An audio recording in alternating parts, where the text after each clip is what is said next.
Hi friends, welcome to நைஸ்டேக்கிச்சன். இன்றைக்கி நம்ம குழந்தைங்களுக்கு ரொம்ப பிடிச்ச ஹெல்த்தி அண்ட் டேஸ்டியான ரெசிபி பார்க்க போகிறோம்.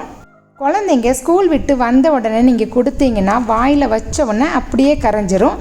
குழந்தைங்க திரும்ப திரும்ப கேட்பாங்க. அதனால் நீங்கள் அதிகமாக செஞ்சுக்கோங்க. இப்போது இந்த ரெசிபியை எப்படி செய்யலான்னு பார்க்கலாம். இந்த அல்வா செய்கிறதுக்கு முக்கியமான பொருள் என்னென்னு பார்த்தீங்கன்னா, சிவப்பவல் 1 கப் நான் எடுத்துருக்கிறேன்.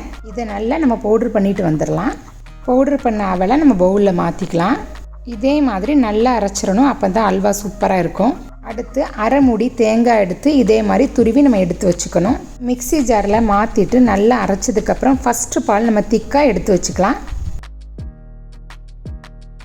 2வது பால் எடுக்கும்போது ஒரு 4 ஏலக்காய் போட்டு அந்த தேங்காய் கூடயே அரைச்சி நம்ம பால் எடுத்துக்கலாம்.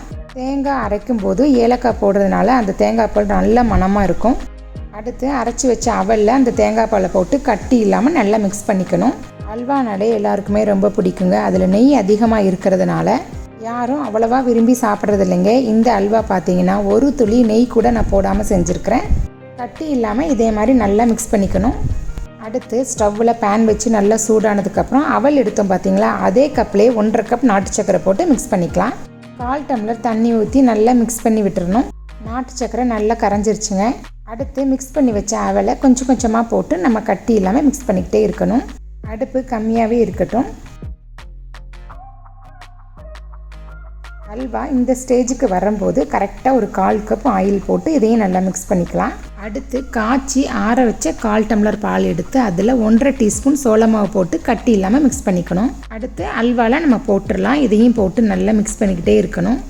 பாத்திரத்தில் இதே மாதிரி ஒட்டாமல் வரணும் அல்வா ரெடி ஆகிடுச்சு. நம்ம வேறு பேனில் மாற்றிக்கலாம். குழந்தைங்க அப்படியே கொடுத்தா விரும்பி சாப்பிட மாட்டாங்க. நீங்கள் கொஞ்சம் இதே மாதிரி டெக்கரேட் பண்ணி கொடுத்தாங்கன்னா கண்டிப்பாக சூப்பராக சாப்பிடுவாங்க. அல்வா போடுறதுக்கு முன்னாடி இதே மாதிரி முந்திரி பருப்பை அங்கங்கே வச்சிடலாம்.